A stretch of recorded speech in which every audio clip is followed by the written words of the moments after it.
Halo saudara-saudaraku, di mana saja berada, berjumpa lagi kita pada kesempatan ini. Senang sekali saya dapat menjumpai saudara-saudaraku kembali dengan harapan semoga dapat eh, menjumpai saudara-saudaraku dalam keadaan sehat walafiat, tidak kurang suatu apapun.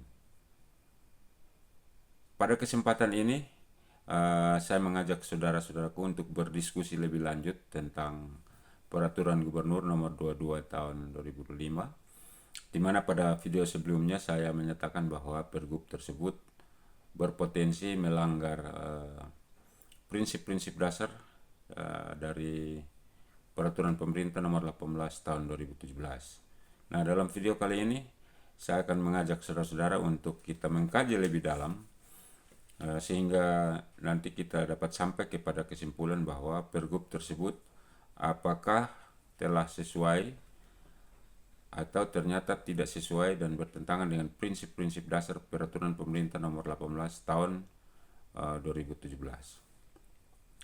Tentunya ini kita dasari atas pernyataan pers dari Ibu Ketua yang telah kita bahas pada episode lalu, konferensi pers tertanggal Sabtu kemarin.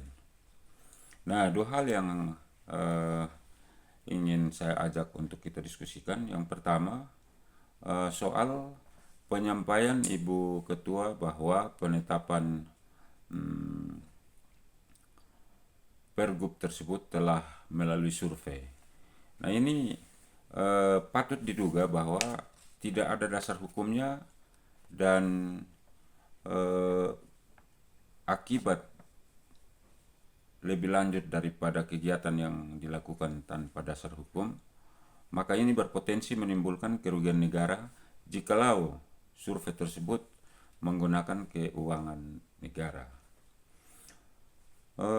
Seharusnya untuk penetapan standarisasi dalam pemberian tunjangan tersebut dipakai formula sebagaimana peraturan menteri yang mengatur tentang hal tersebut.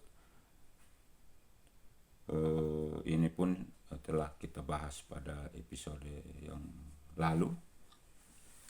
Kemudian yang berikut, hal kedua adalah penyampaian Ibu Ketua soal peraturan gubernur tersebut sudah sesuai dengan regulasi yang ada. Pertanyaannya, apakah regulasi yang dimaksud oleh Ibu Ketua ini adalah peraturan pemerintah nomor 18 tahun 2017? Nah, di sini saya mengajak saudara-saudaraku untuk kita mengetahui dan memahami bahwa dalam pelaksanaan ketentuan peraturan perundang-undangan, khususnya menyangkut penerapan pasal demi pasal,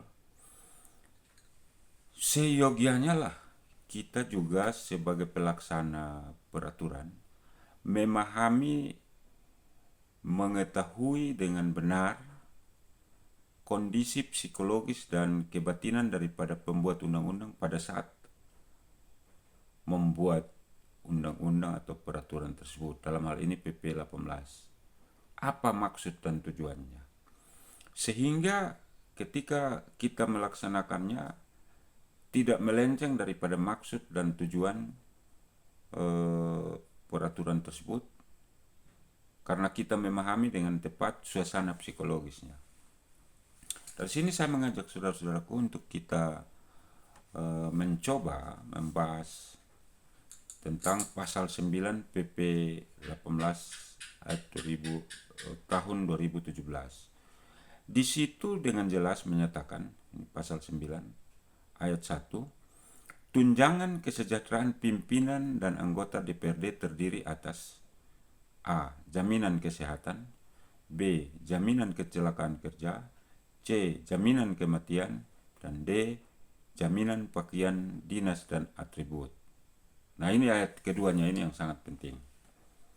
Selain tunjangan sebagaimana ayat 1, pimpinan DPRD disediakan. Ini tolong pakai huruf besar di garis bawahi. Pimpinan DPRD disediakan tunjangan kesra berupa A. Rumah negara dan perlengkapannya, B. Kendaraan dinas jabatan, C. Belanja rumah tangga. Kita lanjut ke pasal 3. Selain tunjangan kesejahteraan rakyat sebagaimana dimaksud ayat 1, anggota DPRD dapat disediakan, ini garis bawah ini, anggota DPRD dapat disediakan. Kalau di pasal 2 yang mengatur tentang pimpinan DPRD, di situ jelas pimpinan DPRD disediakan, artinya wajib, tidak ada tawar-menawar. Untuk pimpinan DPRD tidak ada tawar-menawar, pimpinan DPRD disediakan tunjangan kesra berupa rumah, kendaraan dinas, dan rumah negara. Sedangkan ayat 3 ini menyatakan anggota DPRD dapat disediakan rumah negara dan perlengkapannya serta tunjangan transportasi. Artinya kalau kita mengacu kepada ketentuan pasal 9 ini, disinkronkan dengan penyampaian saya tadi bahwa kita harus memahami dengan benar suasana psikologis dan kebatinan daripada pembuat undang-undang. Maka di sini kita dapat menarik kesimpulan bahwa pembuat undang-undang sudah memikirkan jauh ke depan, misalnya tentang kemampuan keuangan daerah dan lain-lain sebagainya, termasuk misalnya kondisi perekonomian yang lagi sulit, masyarakat lagi sulit, sehingga mereka khusus untuk penyediaan tunjangan kesejahteraan rakyat, tunjangan kesra bagi anggota DPRD, mereka menambahkan kata dapat, artinya bisa, ya bisa disediakan, tapi bisa juga tidak kalau ada faktor-faktor yang mempengaruhi sehingga tidak dapat dilaksanakan. Nah, pertanyaannya, dengan kondisi masyarakat NTT yang sekarang ini, apakah masuk akal kalau gubernur menyediakan tunjangan kesra berupa rumah negara dan perlengkapannya dan tunjangan transportasi bagi anggota DPRD yang dalam PP memberikan kemungkinan untuk tidak disediakan? Nah, ini menjadi hal penting yang harus disikapi oleh gubernur dan DPRD. Kemudian yang berikut di dalam pasal 13 ayat 1, rumah negara dan perlengkapannya serta kendaraan dinas jabatan sebagaimana dimaksud dalam pasal 9 disediakan bagi pimpinan DPRD, ini garis bawahi, disediakan bagi pimpinan DPRD sesuai standar berdasarkan ketentuan peraturan yang berlaku. Ini standar yang saya maksud berkaitan dengan survei tadi. Jadi di dalam PP tersebut ternyata juga sudah menyatakan bahwa penetapan itu harus berdasarkan ketentuan peraturan perundang-undang yang berlaku, bukan survei. Nah, di mana peraturan yang mengatur soal standarisasi itu? Nah, kembali ke peraturan menteri yang nanti sebentar kita akan sampai untuk bahas lagi. Nah, saya ingatkan lagi soal garis bawahi soal disediakan bagi pimpinan DPRD, artinya wajib. Tidak ada ruang untuk tawar-menawar kalau soal fasilitas untuk pimpinan DPRD. Nah, pasal 13 ayat 2, rumah negara dan perlengkapannya sebagaimana dimaksud dalam pasal 9 ayat 3 huruf A dapat disediakan, ini digarisbawahi dan dipakai huruf besar, bagi anggota DPRD sesuai standar ketentuan perundang-undangan. Standar kembali tadi, bukan survei. Standar ketentuan perundang-undangan. Artinya kita harus mengacu kepada ketentuan yang mengatur soal standarisasi itu. Jangan kita survei. Begitu. Nah, soal garis bawahi tadi, di sini pun menyatakan khusus untuk anggota DPR dapat disediakan. Jadi tergantung DPRD dan gubernur. Khusus untuk anggota DPRD dapat disediakan. Artinya bisa ya, bisa juga tidak. Tergantung kepada pemikiran bapak-bapak dan ibu-ibu di DPRD saat ini momen yang tepat atau tidak untuk memberikan tunjangan transportasi, tunjangan perumahan dan transportasi tersebut. Saya pikir beberapa tahun belakangan tidak ada kok yang mengajukan komplain tentang hal ini. Masyarakat juga maklum akan tugas berat yang diemban oleh bapak-bapak ibu DPRD provinsi. Tetapi ketika tahun 2025 ini, saat perekonomian makin lesu, rakyat makin susah, maka tolonglah memperhatikan disediakan bagi pimpinan DPRD dan dapat disediakan. Alangkah eloknya kalau kita menyatakan khusus untuk tunjangan transportasi dan perumahan, kita menyatakan berhubung karena suasana masyarakat yang lagi sulit, maka kami menyatakan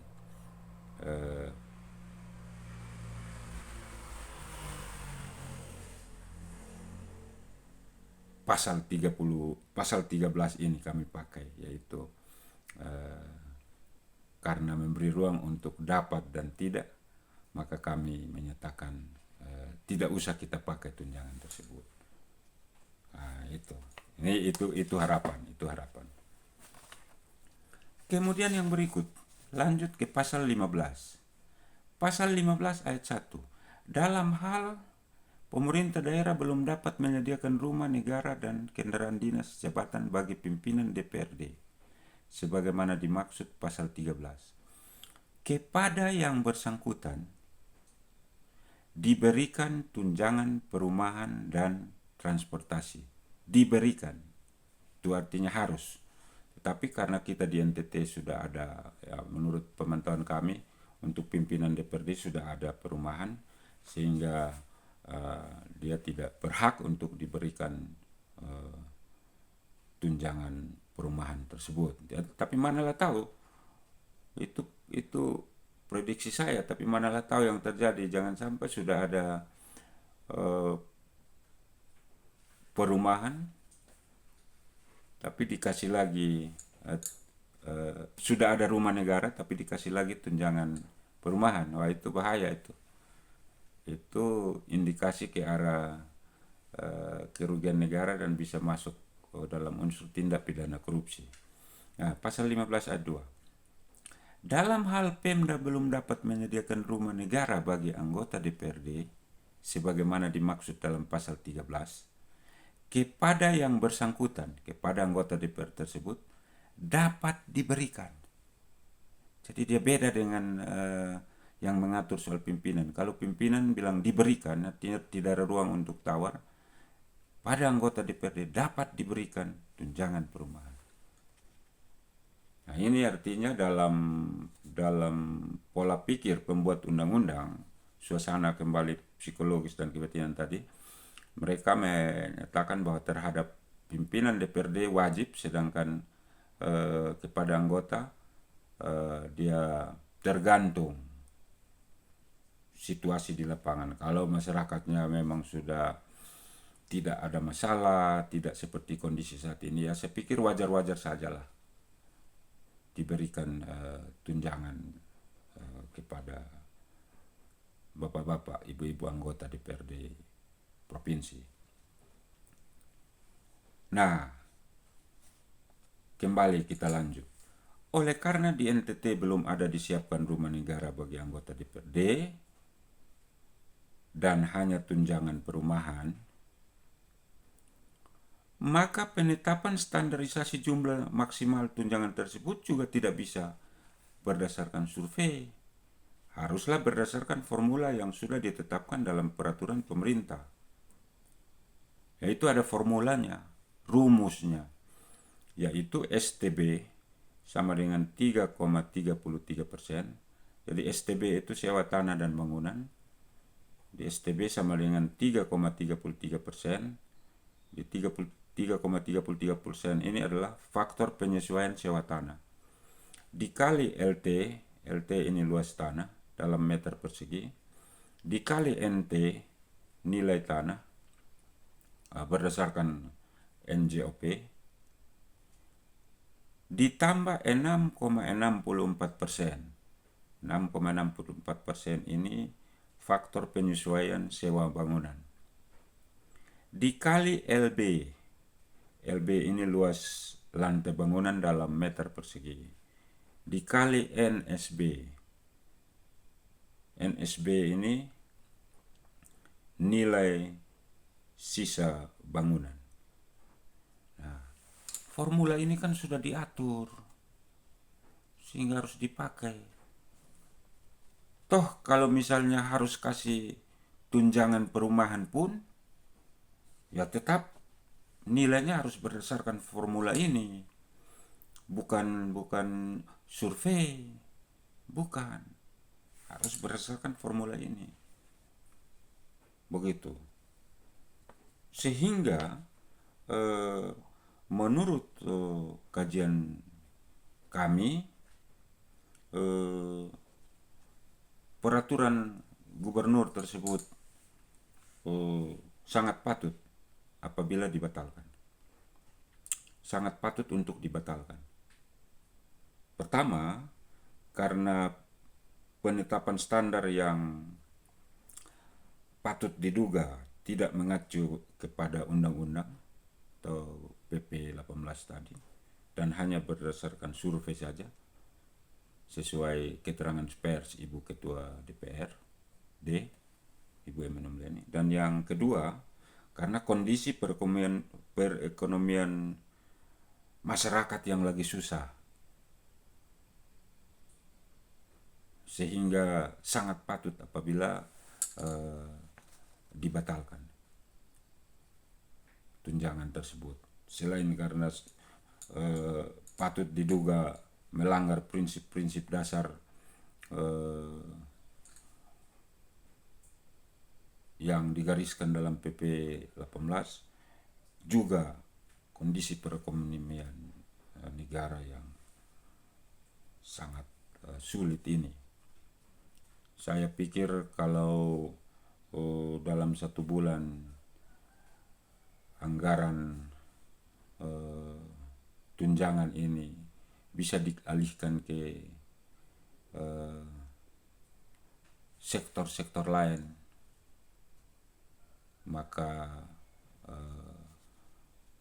nama harum yang akan Bapak Ibu anggota DPRD dapatkan, nama harum yang akan Bapak Gubernur dapatkan, bukan cibiran.